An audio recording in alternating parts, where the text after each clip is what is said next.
everybody, welcome to my next collaborative art journal challenge video for the month of June. Our challenge is a magical creature, and that was the whole challenge. No specific media, no specific colors. Magical creatures is such a broad category. I find that in life I love frogs. I have endless frog jewelry. I have decorations that sit here on my table. My younger sister brought this back for me from Cambodia years ago. It's a little frog, wooden frog that makes a frog sound. Very cool. I have frog stamps. I have a jewelry box full of frog jewelry. So I thought, well, obviously I feel some kind of way about frogs. How can I make a magical frog? That's not a frog prince. So I started some quick studies in my journal. I found a picture of a toad, a real photo of a toad. Oh, come on, where is it? There it is. And I was just working in a red chalk pencil, and it was a nice, luscious, fat toad. I love toads in nature, frogs of all kinds. I'm always out hunting for them, looking for photographs for them. But this looks kind of like Jabba the Hutt. This is not what I was going for, but it was a fun sketch. So the next day I did more of a cartoon version of a frog, and I did this pencil drawing, and I like this. I don't know if I'm going to go with the leaf business. I'm not sure what I'm going to do, but I love this shape. I love the look, and I would like to turn this into a gift for my little grandson, who's going to be 2 next month, and I think this would be adorable for his room.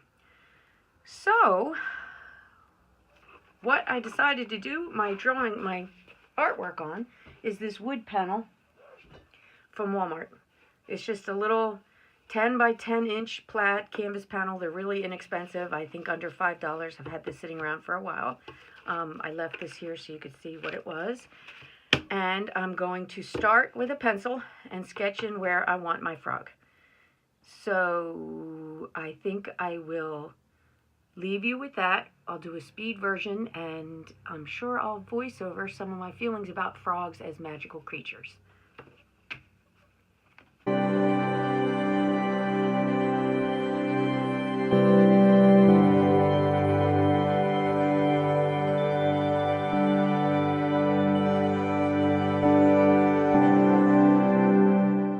Like I said previously, frogs have always had a very special meaning to me.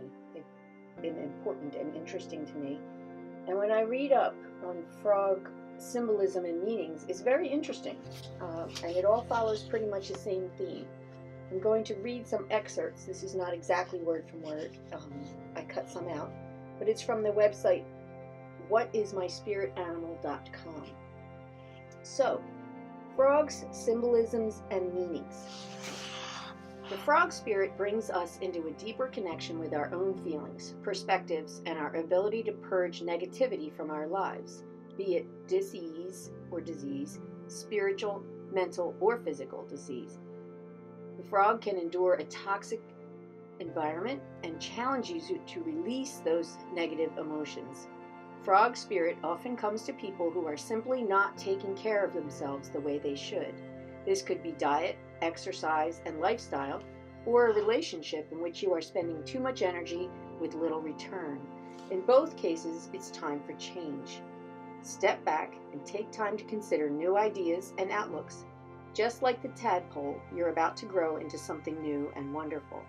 So I see a theme. I'm going to read some more excerpts. I see a theme about frogs and this frog spirit or symbolism or meaning about change. And change for the positive, most often. From a shamanic perspective, a frog walks between 2 worlds, water and earth. As a predominantly night creature, it has ties to the moon. Its song brings in the rain and works his special magic. It is a joyous celebration of Earth's nurturing, cleansing, and renewal. Let frog help you find your soul song. So there wasn't so much change, but renewal. And it's nice. I like that it mentions it's a joyous celebration. Frog as a power animal, frog becomes an excellent helpmate on which to call when you really need to reorder your priorities, state your truth effectively, and adjust your lifestyle. When going through transformations, this power animal supports healthy emotions and the ability to handle struggles with grace. I evoke frog as your power animal. Invoke frog as your power animal when you need help with communication, particularly being able to express intense emotion and have it understood by others clearly. Frog reminds us to celebrate life in all of its incarnations and remove the barriers that keep us from growth and healing. I couldn't read my own handwriting there. But I see a little theme. That was not all of the categories. If you look it up, there are many, many. There's native Indian culture ideas on frogs. There's Celtic ideas on frogs, Far Eastern, and every site talks about the Frog Prince. I didn't want to make my frog a frog prince. I felt like the Frog Prince has been done so many times. But even the stories in the Frog Prince had to do with change, and that's interesting reading too. So there are my thoughts on a frog as a magical creature, and now I think when I see my frogs, my frog jewelry, my frog decorations, my frogs and toads in nature, I'm going to think of some of those things, and it's really interesting.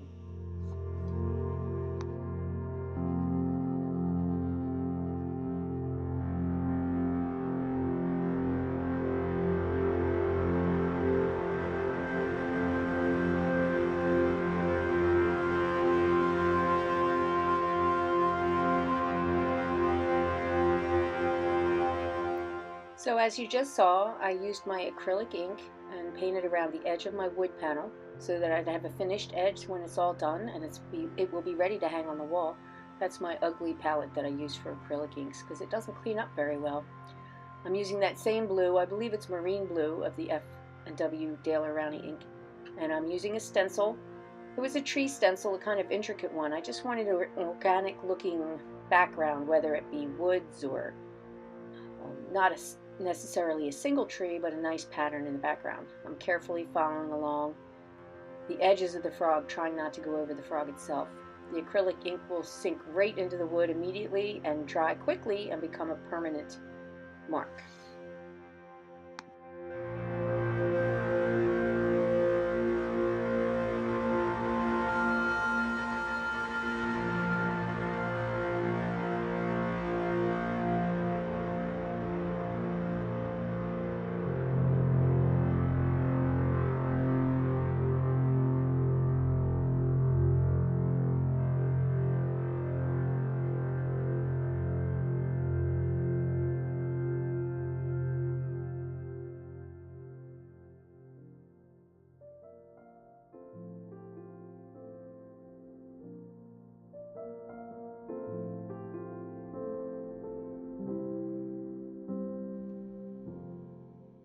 So I'm switching up my stencil for the other half of the background, and I'm trying to decide which yellow to use. I have a very bright yellow, and I have a Indian yellow, which is a gold orangish yellow, and I decided to go with the gold one, saving the bright yellow for the frog itself.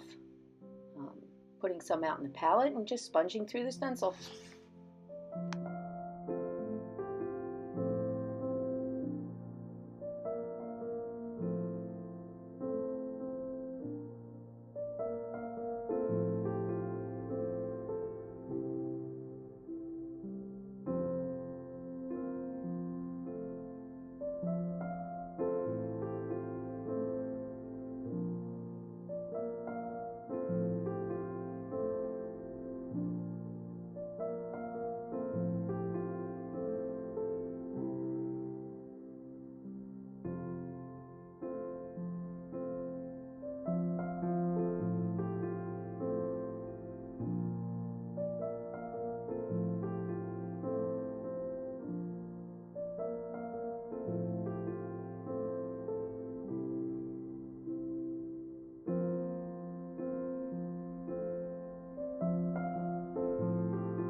Now I know I want to ink some pattern in the ground that he's standing on, and I'm kind of looking at this stamp, and I didn't think it was going to work. So I got out my rubber long stamp, which I like because I can hold it in my fingers and just press little parts of it on at a time. You'll see how I do it here with my permanent ink pad. I just roll on and press my fingers down, and I can pretty much pick exactly where I want it to stamp without too much of going over his toes or into the sky.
So I wanted to put some pink in the ground underneath of my frog, and I really didn't have a pink acrylic ink, so I took some processed magenta and some white and mixed them together. It kind of made a pastel-y pink, which was not what I was looking for, but you'll see later all that gets pushed back into the background. I also added some over top of the blue and the yellow and some on the frog, maybe as like a reflection on his belly, just to make it cohesive and have the colors go throughout the piece. You'll see later when I put absorbent ground over top that it really dulls all of this down and you don't see much of it. I took some light green and started putting some contours in on the frog. This also will be an under layer that you really won't see much at the end, but that's how layers go, right? You layer and you layer and you layer, and those little bits somehow are still there at the end.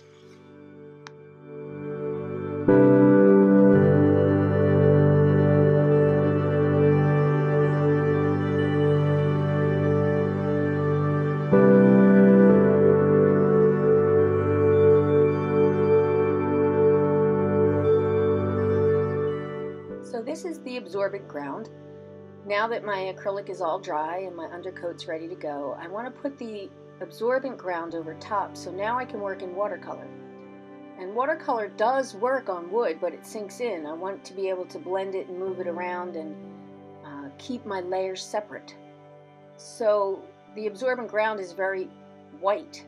I keep putting on, you see how thick it is, and then I reach and I dip my brush in the water to thin it out so it's a thin coat. This first coat is all up and down strokes. I brush all in the same direction, and when it's dry I turn it sideways and do it in the other direction. You can do as many coats as you want, but I found after 2 coats it was looking pretty opaque. I was losing a lot of my background. I wish I had gone a little darker on my background colors so that they would show through some more.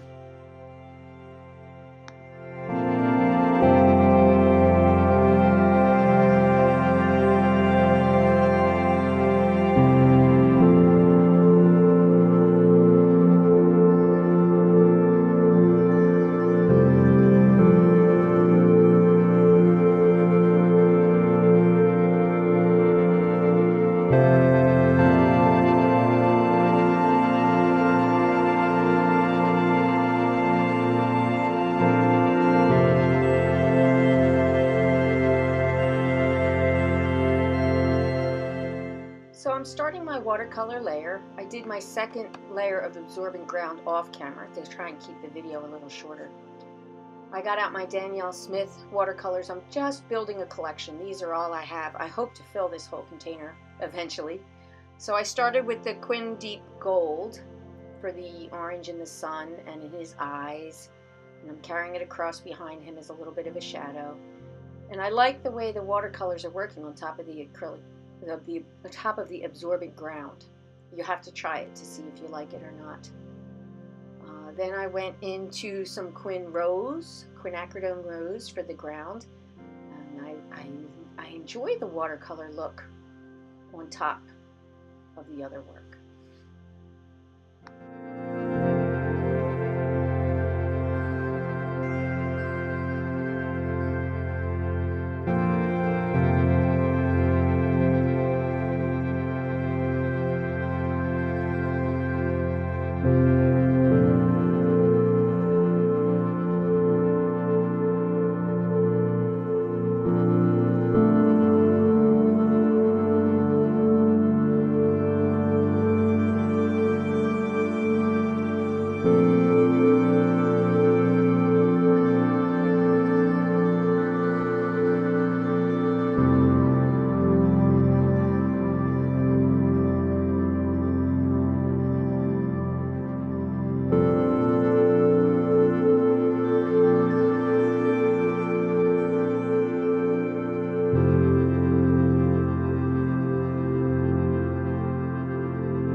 So I got out some Amazonite genuine, I don't know if I'm saying that right, to bring back some of the blue in those trees, and the same stencil and a cosmetic sponge, and I'm going over top to bring that blue out, and I'm trying not to line the stencil up in the exact same place as the original one was to show a layering effect. And I lost track of where my frog ended, and I went over part of his face with the watercolor. And that's the beauty of the absorbent ground. I could get out a wet brush and pull it back off. If that had been bare wood, the watercolor would have sunk right in and it would have been a done deal. So on his head and his leg, I was able to clean it up. I wanted a bright yellow for the frog, and I don't have a bright yellow in my Danielle Smith. So I got out my Kuretake watercolor, and I wasn't sure between these three yellows. So here I'm just wetting the three different yellows. I ended up using that bright yellow one on the right to start bringing my frog to the forefront.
So I went back to my Danielle Smiths because I have a beautiful sap green, and I thought I would use this to start building in the darker parts of my frog.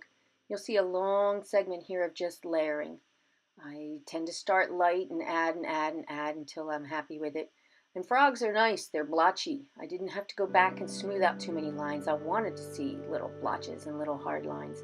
But then you will see, because of the absorbent ground, at times I can go back and smooth some lines out and make the shading more gradual. So I'll leave you there to watch me with all of my sap green shading.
it was about time to put in the dark of the eyes. I used a nice shadow violet. I didn't think I needed to go as dark as black. Put in the dark part of the eyes and left that nice shiny white reflection and the little amber color from like the sunshine is in his eyes. You'll also see the one little dark section of the right side of his leg and his foot there. I had tried an experiment off camera because I wasn't happy with the darks. I needed to go darker on the darks, and the watercolor just wasn't getting me there. So you'll see in a minute, here it is, the Stabilo All Pencil in green. I'm outlining, not a solid outline. It already looks illustrator enough as it is, illustratory enough. But I'm hitting the darkest areas and the outlines with that Stabilo All Pencil, and then a very fine watercolor brush and activating it. And I'm happy with that contrast now. That really sharpens it up and brings out the deepest parts. So here he is with the dark green all done. And he just wasn't looking magical enough. So I'm going to show you my next experiment. I did a pencil sketch of a little woodland crown. I'm going to sit on the sofa off camera. I can't do this part on camera. With my gel pens, my metallic pens, and draw a flowery, leafy, loose little crown, I hope. So here it is with my metallic pens. I'm going to try and give you a close-up. And I carried the metallic through the rest of the frog. Some little flecks on his body, some in his eyes, some in the sun. And I'm trying to give you some angles here so that you see it. So I hope you like my frog. I hope my little grandson loves this frog to hang on his wall. And please remember, this is a collaborative challenge. There are other contributors. Their links will be in the description box. Please watch theirs. I can't wait to watch theirs. I hope to sit and binge watch them and see what they did with this awesome challenge. Thank you, Christy, for the Magical Creature Challenge. I hope you guys like this, and I'll see you in my next video.